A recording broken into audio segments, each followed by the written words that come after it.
রাম নারায়ণ রাম রাম নারায়ণ রাম রাম নারায়ণ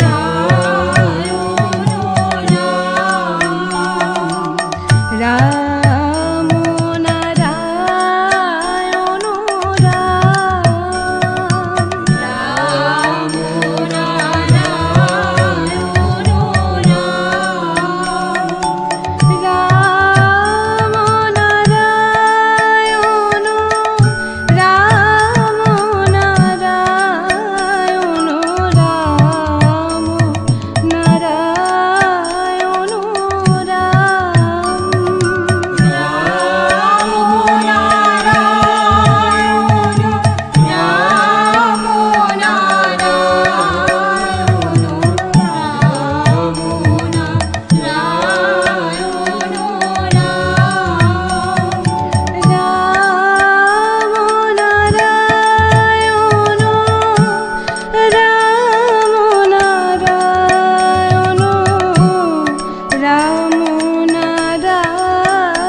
নারায়ণ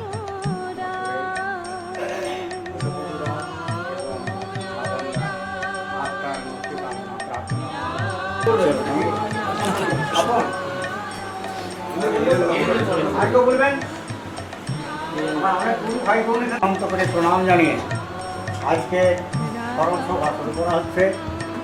আমাদের প্রিয় দাদা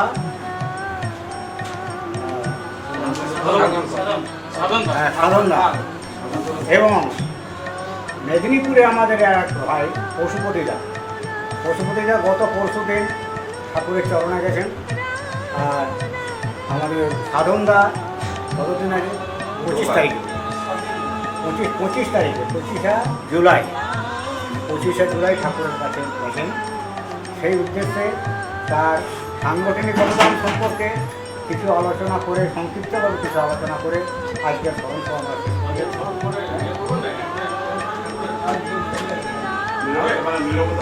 তো জপের মধ্য দিয়ে 2 মিনিট জপ করব, নীরবতার মধ্য দিয়ে আমরা স্মরণ সভা শুরু করব।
সংক্ষিপ্তভাবে আলোচনা করবেন আমাদের দু একজন। প্রথমে আমি ধীরেন্দাকে আহ্বান করছি।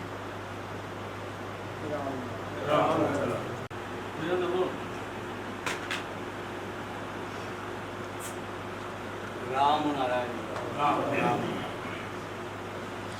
মাননীয় সানন্দ এবং শ্রদ্ধেয় সানন্দ, আমার সঙ্গে খুব একটা বেশি পরিচিতি ঘটেনি, তবে যেটুকু সাক্ষাৎ হয়েছে তাতে রাম মহানামের বিনিময় হয়েছে, এবং যেটুকু দেখা গেছে তিনি খুব অল্প ভাষী ছিলেন, অল্প কথা বলতেন। আমার যেটুকু দৃষ্টিগোচর হয়েছে এই নাট মন্দিরে অধিকাংশ সময় তাকে দেখা যেত, অর্থাৎ তিনি এখানে থাকতেন।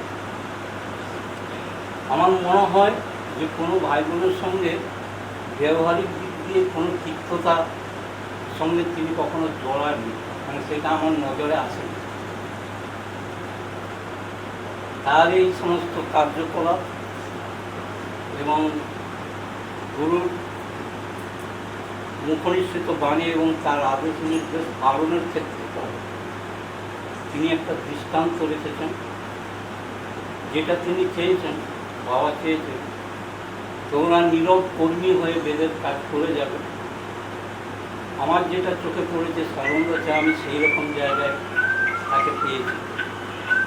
তিনি খুব নীরব কর্মী, অল্প কথার মানুষ ছিলেন, প্রথমেই বললাম, এবং তার এই নীরবতার মধ্য দিয়ে সাংগঠনিক যে দায়িত্ব তিনি পালন করতেন সেটা আমাদের কাছে একটা দৃষ্টান্ত হয়ে থাকবে।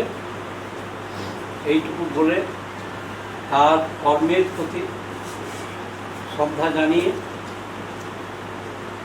আমার আবেদনে সাধনদার সাংগঠনিক অবদান সম্পর্কে কিছু আলোচনা করলেন। এরপর আমি আকুল কাপড়ি মহাশয়কে আহ্বান করছি, তিনি কিছু বলুন। রাম নারায়ণ রাম। বড়মারাধ্য গুরুদেব জন্মসিদ্ধ ঠাকুর শ্রী শ্রী বালব্রহ্মচারী মহারাজকে জানাচ্ছি আমি আমার প্রণাম। সাধনদাকে জানাচ্ছি আমার প্রণাম। তিনি আমার সহকর্মী ছিলেন, আমার শাখারই একজন কর্মী। একই সাথে আজ আমরা 42 বছর সংগঠন করে যাচ্ছি। অক্লান্ত পরিশ্রম করতেন, যখনই ওকে ডাক দিতাম সংগঠনের কাজে তখনই তিনি ছুটে আসতেন। এই নাট মন্দিরে ও বলাই ছিল বিআই, যখন আমার বিআই সম্পর্ক হয়, বিআই হয়, বিআই যখনই লোকের ঘাটতি দেখবে তখনই তুমি আমায় ডাকবে, আমি তখনই আসব। এই বর্ষায় ভিজার ভয়ে তিনি রেনকোট কিনলেন। বিআই, আমি রেনকোট কিনেছি, তোমার কোনো চিন্তা নাই, যখনই ডাকবে আমি তখনই আসব। আবার যেদিন এখানে নাম গান করে যায়, বিআই আমি কাল আসছি, আবার রবি আর সোম আমি দুদিন থাকছি না, দুদিন আমার একটু বাড়িতে কাজ আছে, ব্যাংকে কাজ আছে, সোমবারে আমি মঙ্গলবার দিন আসবো। মঙ্গলবার দিন এসে সুধীরদার ডেট, এই তো 5 দিন চালাতে হবে, পরপর এই ব্যাপার নিয়ে আসতে পারছে না, আমি আসছি।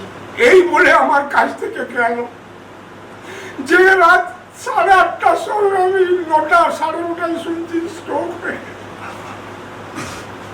জানি না আমার ডান পাঁজরা যেন ভেঙে গেছে। সেই দিন থেকে আমি অসুস্থ, মনে হচ্ছে আমি আর বেশি দিন হয়তো আর টিকবো না। জানি না কেন আমার মনে এত দুর্বলতা আসছে।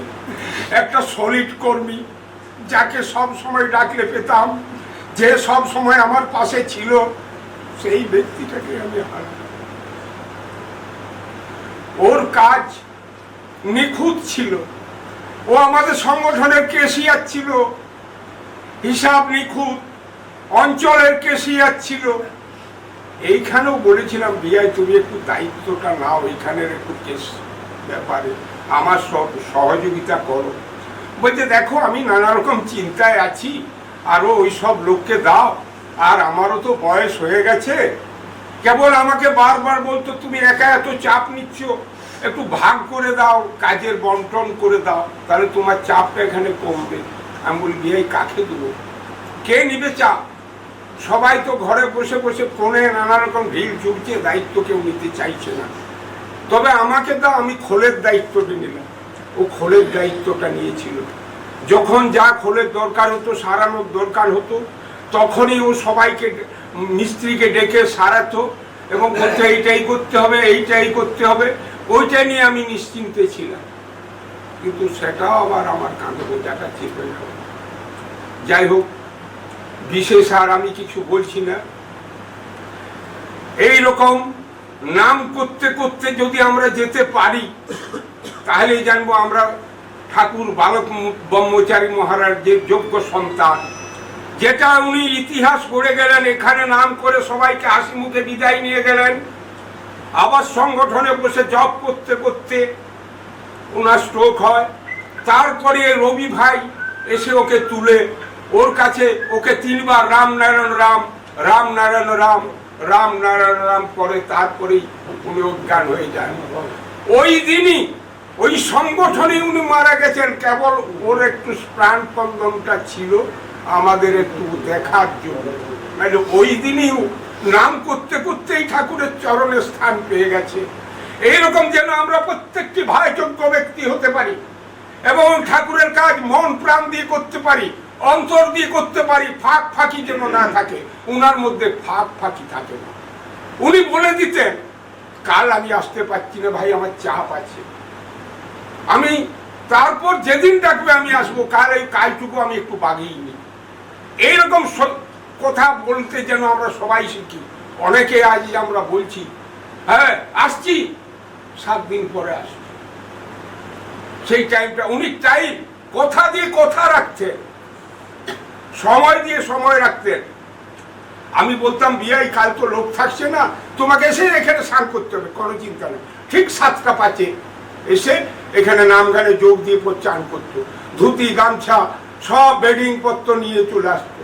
যেদিন বলতাম বিয়াই আজ বিকালে তোমার যাওয়া হবে না, লোকজন নেই, ঠিক আছে আমি রাখতে থাকবো, আমাকে 9টা 10টা কি 10টা 11টা ডিউটি দিয়ে দেবে, আমি তো রাত জাগতে বেশি পারবো না, আমার গ্যাস হয়, শরীরটা গন্ডগোল।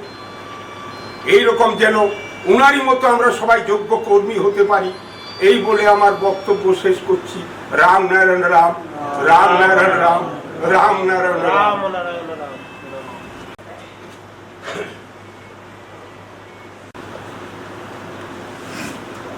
রাম নারায়ণ রাম। শুরু করার আগে আমি সমবেত সকলের আমাদের সকলের পরম পিতা পরমারাধ্য গুরুদেব জন্মসিদ্ধ মহান ঠাকুর শ্রী বালক ব্রহ্মচারী মহারাজের শ্রীপাদ প্রতি সহস্রকোটি প্রণাম জানাই এবং আমার শ্রদ্ধেয় সাধনদা যিনি আজকে ঠাকুরের চরণে আশ্রয় পেয়ে গেছেন, সেই সাধনদার প্রতি শ্রদ্ধা নিবেদন করে আমি দু একটি কথা বলছি। সাধনদার সঙ্গে আমি প্রায় 12 বছর যাব একদম ওতপ্রোতভাবে মিলামেশা করেছি। অত্যন্ত ভদ্রলোক, এত ভদ্র ব্যবহার চিন্তাই করা যায়, কথা কম কাজ বেশি। যখনই আমাদের খাতড়া সংগঠনের পক্ষ থেকে যখন আমি অনুরোধ করতাম যে দাদা আজকে আমাদের সংখ্যা কম আছে, আপনি একটু আসুন, ঠিক আছে ওটা কোনো চিন্তা নেই, আমি তুমি ঠিক পৌঁছে যেতে।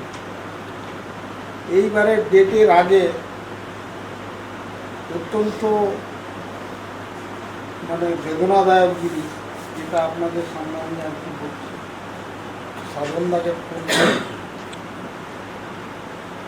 সাধনদাকে ফোন করার পরে ফোনটা রিং হতে হতে রিংটা বন্ধ হলো। ধরার লোক না, আমি ভাবলাম বোধহয় সাধনদা বাথরুমে গেছেন, যার জন্য হয়তো ঘুমিয়ে দিচ্ছে। পরে আবার দেখব মিনিট 10 পরে আমাকে ফোনটা রিং ব্যাক হয়েছে। রিং ব্যাক হওয়ার পরে আমি ধরে সাধনদা রামনারায়ণ রাম, সাধনদার জ্ঞানে আমি সম্বোধন করে রামনারায়ণ রাম জানাই। সঙ্গে সঙ্গে ওনার এক নাতনি ফোনটা আমাদের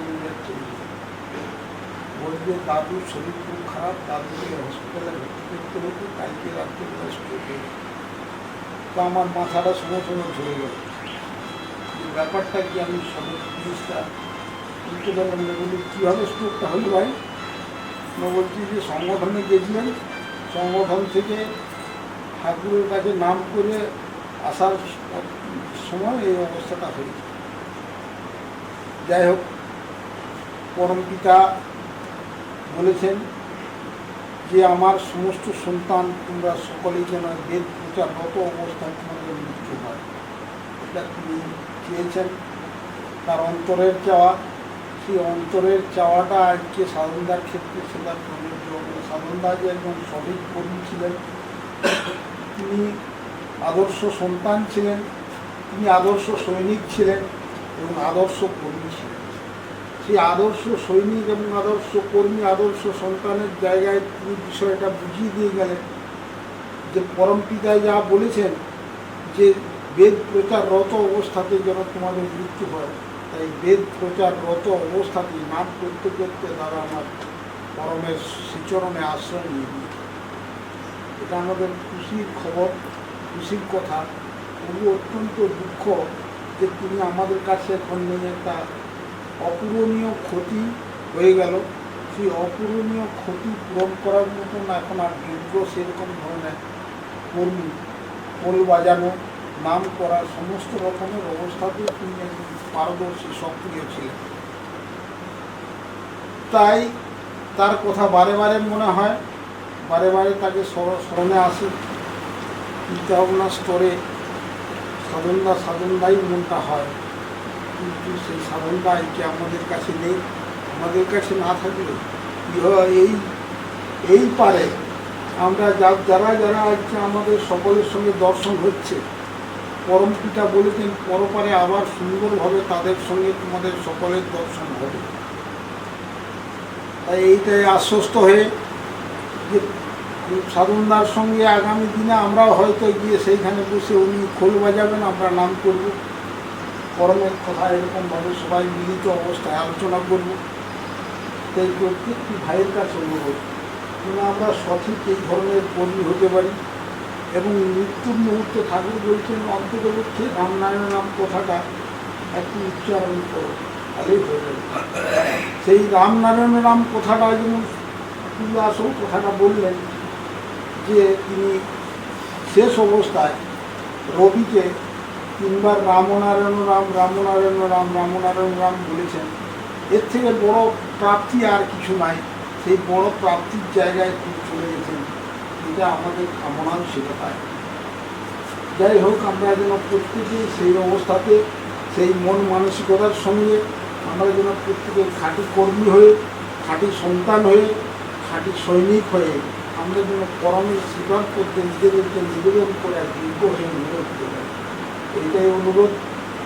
সবাই যাতে আমরা এই নাট মন্দির তথা বেদ প্রচার কেন্দ্র হিসাবে যে নাট মন্দির গড়ে উঠেছে, নাট মন্দিরকে যেন সঠিকভাবে লক্ষ্য রাখি। আপনারা যেমন বলল যে সাধনাকে চাওয়ার সঙ্গে সঙ্গে তিনি এসে হাজির, এই যে বিষয়টা চাওয়ার সঙ্গে সঙ্গে আমরা যেন সবাই হাজির দিতে পারি, এইটুকু আবেদন রেখে আবার সাধনার প্রতি আমার শ্রদ্ধা নিবেদন করে, সর্বোপরি বৈদিক অভিনন্দন রামনারায়ণ নিবেদন করে, সমস্ত ভাই এবং বোনদের বৈদিক অভিনন্দন রামনারায়ণ জানি আমার পরমের শ্রীপাদ করবে আবার পুনরায় সহস্র প্রণাম নিবেদন করে আমি আমার খুব ছোট্ট আলোচনা সবারই আলোচনা এখানে রাখছি।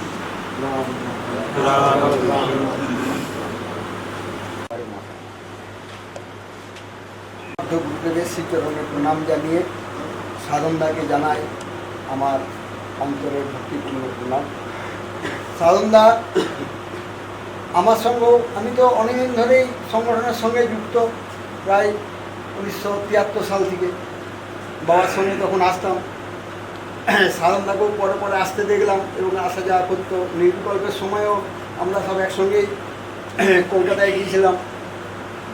তো এবং এই যে নাট মন্দির তৈরির প্রথম থেকেই সাধনদাকে আমরা পাচ্ছি, এবং নাম গান আমার সঙ্গে প্রায় দেখা হতো। আমরা মাসে 2 বার করে আসি। তার মাঝে যখনই আসতাম তখনই প্রায় সাধনদা হয় যাচ্ছে নাই আসছে, কিন্তু এরকম একটা যোগাযোগ হতো। এবং এই সেদিন আমার সঙ্গে একদম মনে পড়ছে, এটা গেল সপ্তাহে হ্যাঁ, আমার সঙ্গে এইখানের গ্যাসটা খারাপ হয়ে গেছে, সেইটা আমার সঙ্গে মোটরসাইকেলে চেপে দলডাঙায় যেয়ে সারাতে নিয়ে যাওয়া হয়েছিল। হ্যাঁ, তো এই যে সাধনদা সমস্ত কাজে মানে প্রত্যেকটি দিকে নাট মন্দিরের দিকে নজর, কোথায় কি সুবিধা অসুবিধা, স্বপনের সঙ্গে আলোচনা, আকুলের সঙ্গে আলোচনা, হ্যাঁ, সমস্ত কিছু এখানে যেমন প্রয়োজন বিভিন্ন দিকেও তার আমরা যে নজরটা এটা আমরা দেখেছি, লক্ষ্য করেছি। এবং তার যে কাজ, তার যে কর্ম, এইরকম যাতে ভাবে আমরা প্রত্যেকটি কর্মী যাতে সাধনদার মতন করে নিজেদেরকে গড়ে তুলতে পারি, শ্রী শ্রী ঠাকুরের কাছে এই প্রার্থনা করি। এবং সাধনদাকে পুনরায় আমি সশব্দ প্রণাম জানিয়ে শ্রী শ্রী ঠাকুরের শ্রীচরণে অনন্ত কোটি প্রণাম জানিয়ে উপস্থিত সমস্ত গুরু ভাইদেরকে আমার বৈদিক অভিনন্দন, রাম নারায়ণ রাম জানিয়ে শেষ করছি। রাম রাম রাম। এরপর ক্ষুদ্র আলোচনা করবেন আমাদের শ্রদ্ধেয় মাস্টারমশাই মদন দা। গুরুদেব কাজটা জানাই শতকোটি প্রণাম এবং সমস্ত কর্মী ভাই বোনদের জানাই ভালোবাসা। এবং আমাদের ছেড়ে যিনি চলে গেলেন আমাদের শ্রদ্ধেয় সাধনরা এবং পশুপতিরা, তাদেরকে জানাই আমার অন্তরে শ্রদ্ধা, ভালোবাসা, জন্মজন্মের একটি শুভেচ্ছা, ভালোবাসা। সাধনদার সাথে আমি সাধনদাকে অনেক আগে দেখেছি, কথাও বলেছি, কিন্তু এই লকডাউন পিরিয়ডে ওনার সাথে আমার ঘনিষ্ঠতা, তার আগে আমি এত ঘনিষ্ঠতা ওনার সাথে ছিল না। আমি ওনার চরিত্র, ওনার কাজকর্ম আমি যা দেখেছি নিজের চোখে, মানে কি বলবো, এটা ভাষায় ব্যক্ত করা সম্ভব নয়। এই রকমের আদর্শ কর্মী, এই রকমের নিষ্ঠা আমি খুব কম মানুষের মধ্যে খুঁজে পেয়েছি। পাইনি নয়, খুব কম। রাগ নাই, ক্ষোভ নাই, বিরক্তি নাই। প্রত্যেক দিন আসতেন, কোন দিন যেদিনে কোন দিন আসতেন না, যেদিন হয়তো প্রয়োজন না সেদিন নিজেই বলতেন, বলে মাস্টারমশাই ওই দিন আর কিন্তু আসবো, ওই দিনে তো প্রচুর লোক, ওই দিনটা আসছি না, আমার একটু কাজও আছে। আবার কোনোদিন বিশেষ কাজ থাকলে বলতেন আজকে আমি একটু বিশেষ কাজ আছে, আমি একটু সকাল করে যাবো। বলি ঠিক আছে যাবেন। আস্তে আস্তে যে চলে এসছি, তারা আমাকে 9টা-10টা এরকম দিয়ে দেবেন। আমি বলি ঠিক আছে। তারপর নিজের ডিউটি যখন দেওয়া হতো সেটা তো করতেনই, আবার যখন দেখতেন এই 3টা বাজিয়ে নাই, নিজেই বসে পড়তেন। এই যে ব্যাপারটা, এটা আমি মানে আমার অবাক লাগতো যে ওনাকে কোনো বলতে হয়নি যে নাম গাড়াই যে এখানে টিমে নাই, বাজিয়ে নাই, উনি নিজেই ম্যানেজ করে বসিয়ে দেন। আর একটা ব্যাপার ওনার মধ্যে যে দেখেছি যে এই যে এত পরিশ্রম করছেন, 4 ঘন্টা 5 ঘন্টা যে খোল বাজানো, তারপরে এই যে হাসি খুশি ভাবটা সব সময়, যে কোনো আবার যদি বলতাম যে সাধনদা ওই টিমটা একটু বাইরে হতো নাই, কোনটা, হ্যাঁ ঠিক আছে ঠিক আছে, চলুন চলুন যাচ্ছি যাচ্ছি যাচ্ছি যাচ্ছি। অনেকই কি হয় আমাদের এই খাওয়া দাওয়া সময় মাত্র করেছে, এখন তো পাবো না একটু বিশ্রাম না নিলে। সাধনটা কিন্তু ব্যতিক্রম। ও হ্যাঁ ঠিক আছে আমি যাচ্ছি যাচ্ছি, এই তো আমার হাত ধু হয়ে গেছে, চলুন চলুন আমি যাচ্ছি। এই যে ব্যাপারগুলো, এই ব্যাপারগুলো আমি মানে কি বলবো, এই রকমের নিষ্ঠা, এই রকমের আদর্শ, এই রকমের একটা ভালো মানুষ, সদানন্দময়, কোনো হাসি খুশি ভাব, কারোর মধ্যে রাগ নেই, ক্ষোভ নেই, বিরক্তি নেই, এবং যে কোনো সময়তে তাকে আমি বলছি সেই সময়তেই রাজি হয়ে যাচ্ছে। এই ব্যাপারটা আমি যত গুরু ভাই দেখেছি খুব কম দামের মধ্যে পেয়েছি, আরো পেয়েছি কয়েকজনের মধ্যে, তাও খুবই কম। সেইটা সাধনতার মধ্যে আমি পুরোপুরি পেয়েছি। আর আরেকটা ব্যাপার আপনি যেটা বললেন আমি নিজে দেখলাম, যখনই ডাকা হচ্ছে আজকে টিমের আমাদের এখানে লোকজন খুব কম, ও ঠিক আছে ঠিক আছে আমি বেরিয়ে যাচ্ছি, চলে এলাম। হ্যাঁ সাধনদা আজকে আর যেতে হয় না, আজকে লোকজন কম আছে, থেকে যান রাখছে, ঠিক আছে ঠিক আছে, অর্থাৎ থেকেই যাচ্ছে। এই যে ব্যাপারটা বলা মাত্রই রাজি হয়ে যাওয়া, বুঝলেন? তাহলে এই রকমের একজন নিষ্ঠাবান, এরকম একজন আদর্শবান, হ্যাঁ সৈনিক, কর্মী, সন্তানকে আমরা ভাইকে আমরা মানে আমাদের ছেলে উনি চলে গেলেন, এইটা সবচেয়ে বড় দুঃখজনক এই জায়গায় যে আমরা ভাবতে পারিনি যে উনি এরকম এত তাড়াতাড়ি ছেড়ে চলে যাবে। একটা কথা আছে, চোখ থাকতে যেমন মানুষ চোখের মর্যাদা বুঝতে পারে না, সাধারণত যখন ছিলেন তখন কিন্তু এইভাবে ভাবিনি যে উনি এত আদর্শবান, এত নিষ্ঠাবান, হ্যাঁ এরকম একজন মানে স্বতঃস্ফূর্ত স্বাভাবিক কর্মী, সহজ কর্মী, সহজ সরল উদার মন, সেই দিন কিন্তু অত ভাবিনি যেটা আজকে ভাবাচ্ছে। তাই তার সম্পর্কে মানে কি বলবো, যা দেখেছি আমি নিজের চোখে, আমার যা অভিজ্ঞতা, সেই অভিজ্ঞতার ভিত্তিতে বললাম।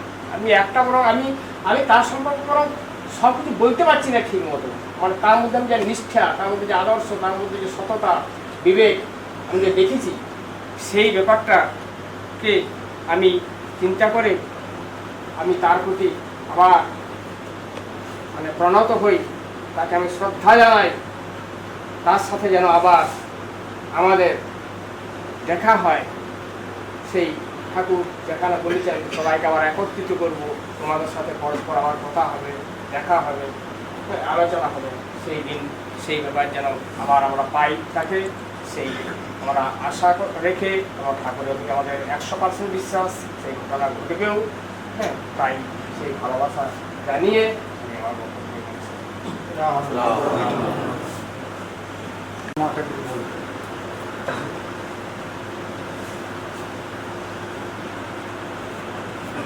ঠাকুর পরাক্রমচারী আমার ভাই ঠাকুর পরমাত্মাকে তার নিষ্ঠার জন্যে, তার সততার জন্য, তার অক্লান্ত পরিশ্রমী মনোভাবের জন্য তাকে শ্রদ্ধা জানিয়ে আমরা চাই তার প্রত্যেকের সাধনদার আদর্শ অনুপ্রাণিত হয়ে ওইভাবে কাজ করে যাক আমাদের সম্পর্ক। রাম রাম রাম রাম।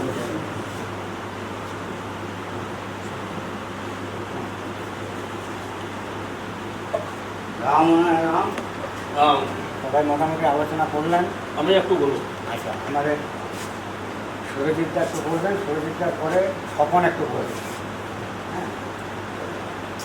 রাম রাম। সাধনদা আমাকে সুজিতদা বলে ডাকতো। আমি বললাম দাদা আপনি আমাকে দাদা বলবেন না, আমি আমার থেকে অনেক বড়। না আমি সুজিতদাই বলি। ঠিক আছে তাই বলবেন, আর কিছু বলিনি। উনি আমাকে শ্রদ্ধা করতেন, শুধু ভালোবাসতেন, তখন জড়িয়ে ধরতেন।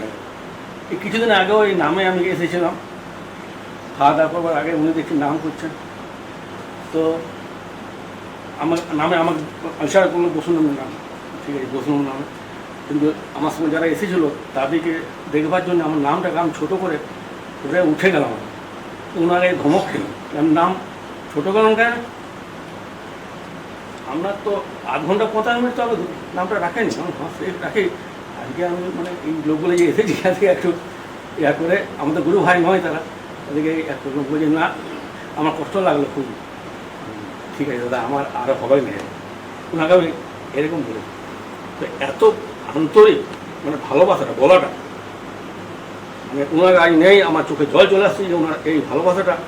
এবং আমি আশা করব যে ওনার ছেলে এবং স্ত্রী যাতে এই আমাদের এই নাট মন্দিরের গুরুদেবের কাছে ওনারা আসেন এবং যার যেমন সহযোগিতা করবার করেন। মানে ওই অভাব পূরণ হবে না ঠিকই, কিন্তু তবুও আমরা অনুরোধ করবো যে হ্যাঁ আপনারা আমাদের ভালোবাসা আপনারা পাবেন, কেন ওই দাদাকে আমরা ভুলতে পারবো। রাম নাম কিছুদিনের পরিচয় নয়, মানে যতদিন নাট মন্দিরের নাম আরম্ভ হয়েছে তখন থেকেই আমার সাথে একটু ঘনিষ্ঠ ছিল। তো সাধনদার মনে কোনো মানে একটা রাগ, হিংসা, দাম্ভিকতা এইসব থাকে না। আমি রান্না করতাম তো ওই সখন তুমি আমার জন্য একটু ভাতটা নরম করো। তো আমি রান্না করতাম একদিন সপ্তাহে, কিন্তু আমার প্রতি রাগ হতো না। হ্যাঁ সখন তোমাকে এত বলছি তুমি রান্না ঠিক মতো করছো না, একদিন দুদিন হয়ে যেত আর কি। কোনো আমার মধ্যে কোনো একটা রাগ বা কোনো ভাইয়ের প্রতি একটা রাগ থাকতো না যে আসতো তুমি রান্নাটা করো, তুমি ভালো করে করো, এইটা হতো। আর সাধনদাকে যে কোনো টাইমে আমরা বলতাম যে থাকবো সাধনদা, ঠিক আছে থাকবো। মানে আকুলদা বললো যে যখন ডাকতাম তো সাধনদাকে যখন ডাকা হতো যে মুহূর্তে ডাকা হতো তখনই আসতো, যে আমাকে একটু আগে থেকে জানাবো। এইখানে ফোন বানাতে বলতে বলছে আমাকে একটু আমার 10টা করে দিবে, বেশি রাতে আমাকে দিও না, আর একটু অসুবিধা হয়তো। তা আমরা বললাম ঠিক আছে সাধনদা, তোমাকে তোমার খুশি মতো। আবার যদি লোকজন কম থাকতো সাধনদার মতো আমরাও না বলে চলে যেতাম, মানে আমরা বলতে হতো না যে সাধনদা একটু ফোনটা বাজাও, কিন্তু আমরা নাম বলার আগে ও নিজেই যে বসে যেত। ওর উপরে কতগুলো গুণ ছিল আমরা দেখতাম, নামের প্রতি বা এইখানটার প্রতি একটা ধরন ছিল, যে নাম মন্দিরে যে নাম গান চলছে দীর্ঘদিন চলছে, এটার প্রতি একটা বিরাট আর একটা মানে নামটা কীভাবে চলে, সুস্থভাবে এসে চলে, কাছে ভালোভাবে চলে, এটার প্রতি একটা দরদ ছিল আর কি। এটা মনে আমি দেখেছি আর কি। তো খাওয়া দাওয়ার ব্যাপারটা ওর একটু অসুবিধা হতো আর কি, বয়স হয়ে যেত তো, সেই হিসাবে বলতে আমি ঠিক আছে তোমার কোনো অসুবিধা নেই আমি করে দেবো। এই কিছুদিন আগে আর কি, মানে এটা মৃত্যুর 10-15 দিন আগে আবার আমাদের পায়েস টায়েস ভাত টাত হয়েছিল, সেটা ভাতটা একটু শক্ত হয়ে গেল। হ্যাঁ বলছি সব একটু শক্ত করে দিয়ে বলছি সাধনদা কী করা যায় বলো, আমাদের একটু পায়েস খাওয়া দেবে। যে ওরা আসতে যাবো বলে একটু বলে তাই আমার পায়েস দিয়ে দেবো, যে আমি ভাত শক্ত হয়ে খেতে পারবো, তাহলে তোমাকে পায়েসটা দিয়ে দিচ্ছি, ভাতের পরিমাণ পায়েস দিচ্ছি। ঠিক আছে তাই দাও। এবার আবার আমি সাধনদাকে পায়েস খাই দিলাম, হয়ে আসছে ঠিক আছে। পায়েস টায়েস খেলো, কোনো মানে কিন্তু কোনো ইয়া নাই, ঠিক আছে কিন্তু হলো ঠিক আছে। এর প্রতি যে এখানে আমাদের প্রতি একটা টান ছিল যে আমরা আবাসীরা থাকতাম, আবাসীদের প্রতি তার একটা লক্ষ্য ছিল যে সময় সব ঠিক আছে তোমাদের, আমার সাথে দীর্ঘদিন দেখো তোমার চাটা সব খাও, পয়সা তো আছে তো, অনেক পূজা টুজা এলে যে বছরে যেমন দুর্গা পূজা আসে তখন বলতো সবন তোমার পয়সা আছে তো, আর 100 টাকা রাখো, মানে এরকম আমাকে অনেক সহযোগিতা করতে পারি, আমার কোনো চাইতেও তো নেই, চলো আগে চা খাবে চলো, এই যে একটা অন্তরের টান ছিল আর কি আবাসীদের প্রতি একটা, এটা খুব কমই আমি দেখতে পাই আর কি। যে আবাসীরা কী করছে তোমরা ঠিক খাও তো, এই একটা ইয়া ছিল আর কি নামের প্রতি, বা আবাসীরা এখানে কীভাবে চলছে তার যে একটা লক্ষ্য ছিল, দৃষ্টি ছিল, এই জিনিসটা বেশি করতে হয়। আর নাম গান তো আর বলাই নাই, যে আমার মোটরসাইকেল আছে আমার তো কোনো অভাব নেই, কোনো দিকে আমার অসুবিধা নেই, আমার ছেলেরা সব উপযুক্ত ছেলেরা, সংসারের দিকে আমার কোনো ইয়া নেই, ছেলেরা তাই তো আমি একটা বুঝে লাইন করে দিয়েছি, কোনো দিকে তাদের অভাব নেই, যে আমি ফ্রি, আমার যখন খুশি যাবে তখন খুশি, আমি যখন খুশি যাবে তখন আমি চলে যাবো। সেই হিসাবে সাধনদাকে আমরা দেখেছি পেয়েছি। আর এই সম্বন্ধে বললাম, আর আমি কিছু বলছি না, আর আমার আমি একটু বলতে চাই, সাধনদার মতো এমন মানুষ আমার জীবনে দেখিনি। উনি সন্তানদের প্রকৃত নিষ্ঠাবান কর্মী ছিলেন।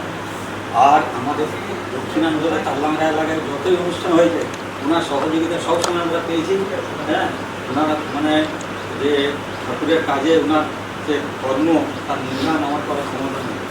এবং এখানে এসে ওনার সঙ্গে আমার সঙ্গে প্রায় দহরম ছিল, এবং একসাথে বলেছিল যে আমরা একসঙ্গে থাকবো, একা আলাদা রান্না করে খাবো, কারণ এই খাবার অসুবিধা ওই ডাক্তার খেতের জন্য প্রায় বলতেন আমাকে। আমি একদিন মিটিংয়ের কথা তুলেছিলাম। হ্যাঁ, যাই হোক, তো ওনার তুলনা নেই। মানে ওনার যে সন্তান দল বাঁকুড়া জেলার সংগঠন গড়ে তোলার যে বিরাট একটা অবদান, সে কেউ অস্বীকার করতে পারবেন না।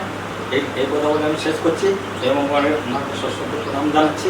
এবং আমি একটি গুরুদেবের কৃপায় এই কবিতা লিখেছি মৃত্যু বলে, সেটা আপনাদের কাছে একটু পড়ে শোনাচ্ছি। মৃত্যু মানে সব কিছু শেষ হয়ে যায় নয়, মৃত্যু মানে রূপান্তর, এই এক দেহ থেকে অন্য দেহে যাওয়া। যেমন আমরা এক ঘর থেকে অন্য ঘরে যাই, যেমন আমরা জীর্ণ বস্ত্র তারপরে নতুন বস্ত্র পরিধান করি, যেমন এই যে কাপড়টা, এটা একদিন কাপাস কুলাকে কাপাস গাছে ফুটেছিল, সেই কাপাস কুলা থেকে হয়েছে সুতো গুণক হয়েছে কাপড়, তুলা সত্তা হয়নি মরণ, হয়েছে রূপান্তর। যেমন জল তরল পদার্থ থাকে মর্তধানে, পরে বিধাগের ঘর তাপে সবার অলক্ষ্যে জলীয় বাষ্প হয়ে যায় মেঘ আবার ঘনীভূত হয়ে বৃষ্টির আকারে নেমে যায় এই ধরাধামে, হয়ে যায় আবার জল। সেই রূপ দেহি দেহপাত হলে দেহ ছেড়ে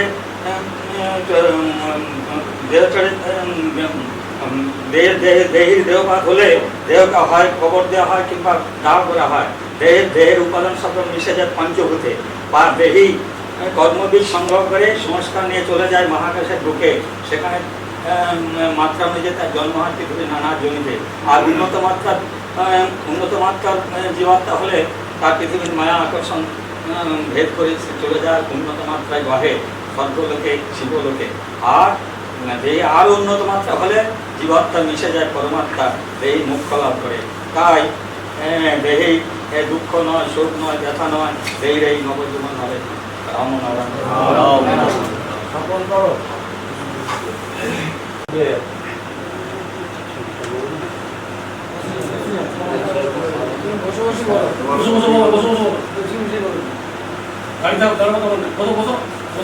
না, মনটা শক্ত করো, মনটা শক্ত করে এত ভেঙে পড়া এখন বসো, আমরা সবাইকে ফোন দাও। সাধারণ শুনুন, প্রথম থেকে মিশিয়েছি আমাকে ডাকছো, তখন যাবে কি আমি যাবো, চলো থাকে। আমরা এখানে প্রথম থেকে যখন শুরু হয়, প্রথম থেকে এখানে আমরা 2-3 দিন করে থেকে গেছি, তখন প্রথম দিন থাকে। তারপরে আমার মায়ের আমার ভাঙার পর থেকে আমি সাধারণ তেমন আসি। কারণ সেদিন হলো কি সাধারণটাকে আমি দেখলাম সাধারণ সংগঠনে বসেছি। আর মা আমার এখন প্রতিদিন সংগঠন করে মা যখন ঘরকে এসে সংগঠন দুটো 8টা বেজে গেছে, মাগুলো তুই ব্লাউজগুলোর মধ্যে গায়ে যেগুলি গায়ে আমি শুয়ে যেন পাবে। আর সেই টাইমটাতে 8:30টার মধ্যে আমার ঘুমটা ধরে সঙ্গে সঙ্গে আমি যখন সংগঠনে যাচ্ছি, সংগঠন সামনে নামগানটা হয়ে গিয়ে দেখি মানে হচ্ছে বুয়ার আমার নিয়ে আমার মাকে নিয়ে যাচ্ছি, যে নিয়ে যাওয়ার পরে কত নিয়ে বলছে তখন শুরু করবে। আরেকজন আমাদের গুরু ভাই যাচ্ছিল, সে প্রতিদিন 7:30 সেও সেদিন পৌঁছেন। আর আমাকে কালো ঘুমিয়ে টেনে দিচ্ছিল সেদিন। আর কিছু আসেন কোথাও আমি প্রতিদিন সংগঠনে আমাদের সঙ্গে বিজয় ছিল। এবং আমাদের যে অঞ্চল, সে অঞ্চলে আমরাই একসঙ্গে ঘুরেফেরা করি সবাইকে সাথে। নিশ্চয়ই যে এখানে প্রোগ্রাম যা হয়েছে, যখন আমি যেতে গেলেই তখন আমি গেছি।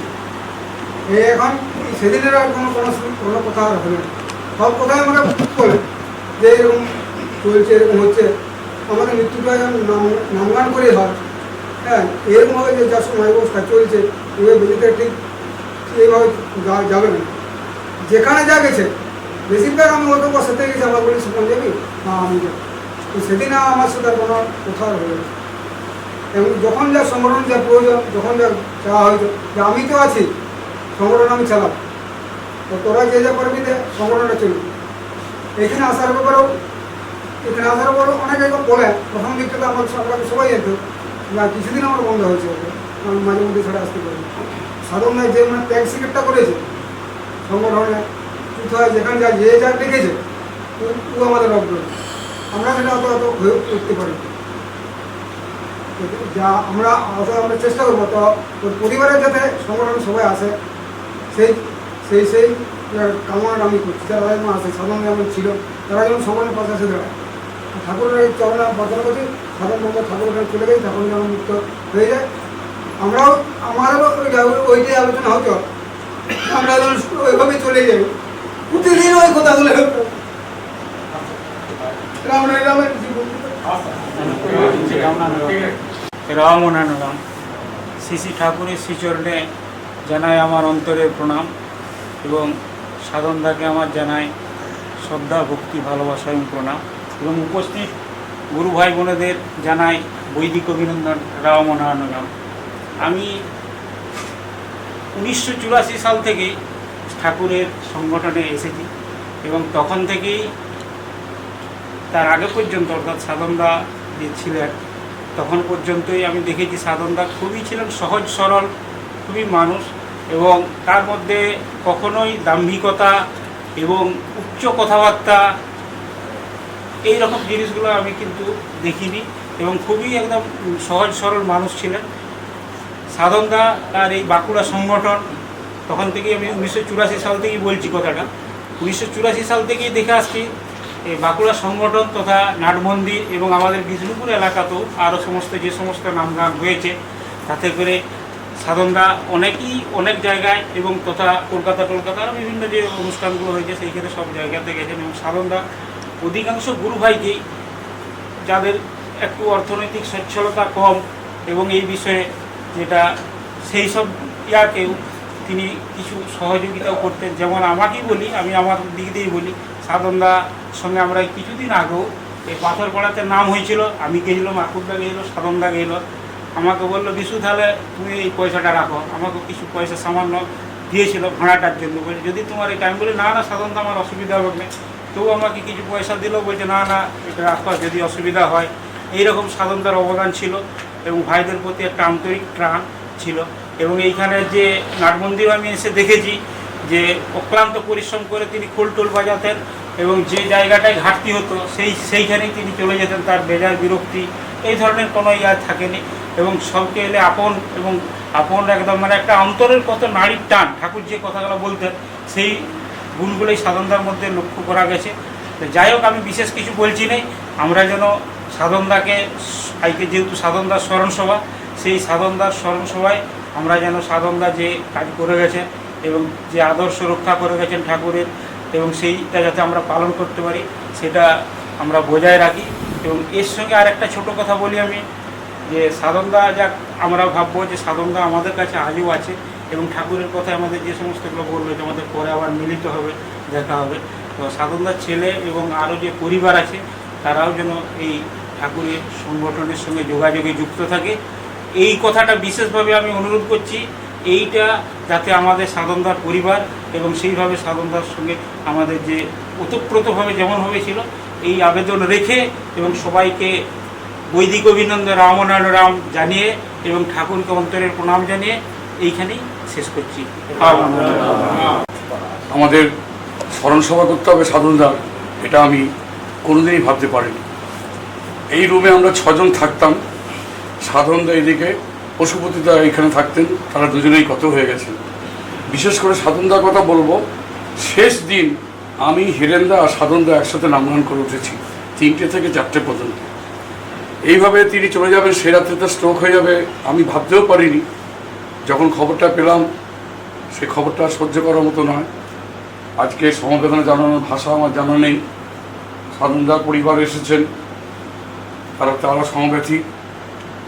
এই ঘাটতি পূরণের বুদ্ধিটা যিনি দিয়েছেন, পরিশ্রমটা যিনি করেছেন, তাকে যদি আমরা সত্যিই ভালোবেসে থাকি, এই ঘাটতি পূরণের জন্য আমরা যেন সচেষ্ট থাকি। এই মহানামে কোথায় কি হচ্ছে উনি সর্বান্তকরণে সমর্থন করতেন এবং নিজে পার্টিসিপেট করতেন। সকালে গিয়ে বিকেল আসতেন, বিকেলে গিয়ে সকালে আসতেন, কোনোদিন এখানে এসে থাকতেন। ওই যে সসপেনটা রয়েছে, কতদিন আমরা হরলিক্স করে খেয়েছি ভোরবেলা আমাদের নাম গান। ওনাকে কোনোদিন ঠকানো যায়নি, 2-4টা ডিউটি দিয়ে তারপরে 6-7টাও ডিউটি দিয়েছেন উনি। সেই রকম তাকে যদি সম্মান করতে হয়, তাকে যদি মনে রাখতে হয়, তার দেখানো পথে আমাদের চলতে হবে। এর বেশি বলার মতো আমার ভাষা নেই, কারণ কথা জড়িয়ে আসছে। সাধনদার মহাপ্রয়াণে আমরা সবাই খুবই দুঃখিত, তার আত্মার কামনা করি। এবং তিনি যে ঠাকুরের চরণে পৌঁছে গেছেন এটাই কোনো মিথ্যা কথা নয়, সবাই আপনারা জানেন। আমি এইটুকু বলে তার সঙ্গে শ্রদ্ধা স্মরণ করে আমরা বক্তব্য শেষ করলাম। করব এখানকার এই পরিবেশ দেখে এবং তার বাবার সম্পর্কে কিছু এখানে আলোচনা করব।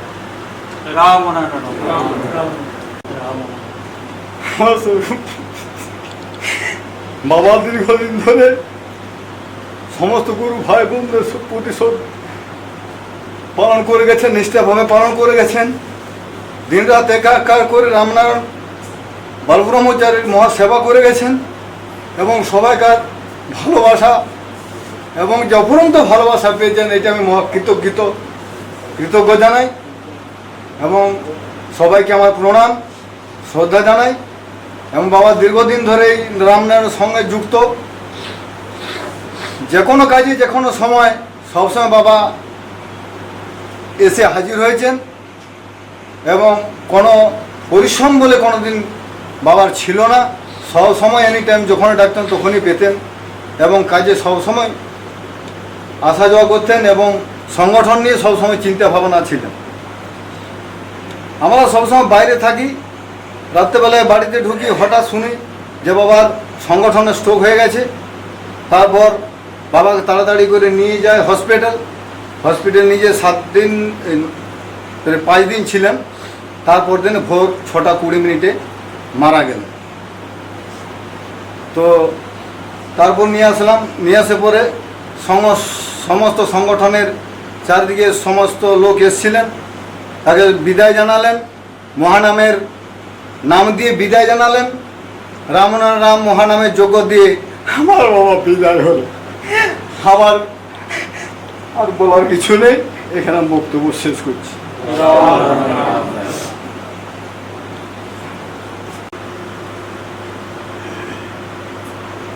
সদ্য প্রয়াত পশুপতিদা এবং আমাদের প্রিয় দাদা সাধনরা প্রত্যেককেই জানাই আমার অপরন্ত শ্রদ্ধা, ভক্তিপূর্ণ ভালোবাসা এবং সর্বোপরি পরমারাধ্য শ্রী শ্রী ঠাকুর বালব্রহ্মচারী মহারাজের শ্রী পাদপদ্মে অনন্ত করে পড়া।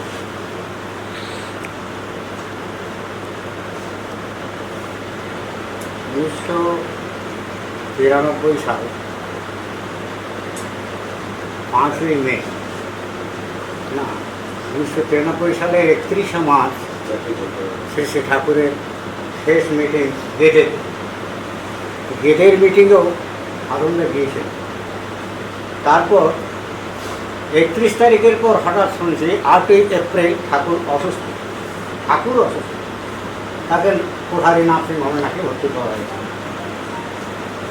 সঙ্গে সঙ্গে এখানে বাঁকুড়া শাখায় আমাদের অখণ্ড মহানাম শুরু করা হলো। তখন প্রত্যেককেই বলা হয়েছিল যে আপনারা ঘর বাড়ি ছেড়েও এই সংগঠনে এসে নাম করুন।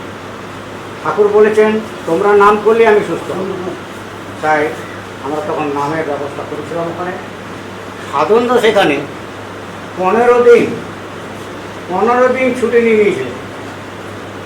অদ্ভুত ব্যাপার, যারা চাকরি করেছেন তারা বুঝবেন একসঙ্গে 15 দিন ছুটি পাওয়া মানে বিরাট ব্যাপার। তখনকার 15 দিন ছুটি নিয়ে বলছে মাইনা কাটা গেলে যাক, আমি 15 দিন ছুটি নিয়ে থাকবো না। এই যে একটা নিষ্ঠার পরিচয়, এটা কিন্তু আমাদের মধ্যে খুব কম দেখা যায়। নিষ্ঠাবান এবং নীরব কর্মী হিসাবে সাধনটা একটা প্রতীক, আমাদের কাছে একটা প্রতীক। তিনি এই অসময়ে আমাদের কাছ থেকে ঠাকুরের কাছে চলে গেলেন, আমাদের দুঃখ লাগতে পারে, কিন্তু ঠাকুর তো বলেছে আমার যখন যাকে প্রয়োজন হবে আমি টুক করে নিয়ে নেব। ওই ফেরত কাউকে দেবো, সেই প্রয়োজন আছে, সেই প্রয়োজনের সাপেক্ষে সাধনদাকে তিনি তুলে নিয়েছেন। এবং পশুপতিদা আমাদের এখানে বেশ কিছুদিন আবাসিক হিসাবেই ছিলেন, পরে আবার আসা যাওয়া করছেন। তিনি কর্মী হিসাবে খারাপ ছিলেন না, তিনিও ভালো কর্মী ছিলেন, নাম গানও ভালো করতেন, ঢোলও বাজাতেন। এখানে প্রায় অনেক দিনই তিনি আবাসিক হিসাবে ছিলেন।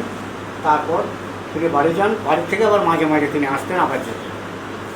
সুতরাং আমাদের কাছে আমাদের গুরু ভাই হিসাবে আমরা তার আত্মার মুক্তি কামনা করছি ঠাকুরের পাদপদ্মে। এবং সবচেয়ে বিশেষ ব্যাপার, আমাদের সাধনদা আমাদের কাছের লোক, আমাদের প্রিয় লোক। তিনি যে নিদর্শন, তিনি যে আদর্শের দৃষ্টান্ত রেখে গেছেন, সেটা আমাদের প্রত্যেকেই অনুসরণ করা একান্ত কর্তব্য।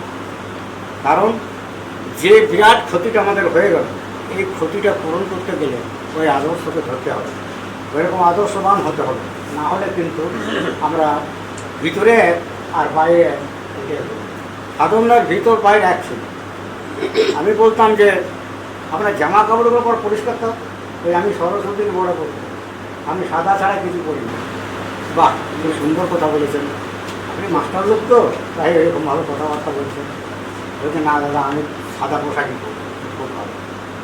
তো সাধনদা মজার লোকও ছিলেন, আর খুব কম কথা বলেন, প্রয়োজন ভিত্তিক কথা বলেন। সবচেয়ে গুরুত্বপূর্ণ জিনিস হচ্ছে কি, তিনি সম্প্রতি বজায় রেখেছেন, প্রত্যেকের সঙ্গে সম্প্রতি বজায় রেখে কাজ করতেন এবং নিষ্ঠার পরিচয় দিতেন। এই যে অপরন্ত ক্ষতি, এই ক্ষতিটা আমরা কোনোদিনই ভুলব না, আমরা তাকে কোনোদিনই ভুলব না। তিনি আমাদের কাছে অমর থাকবেন।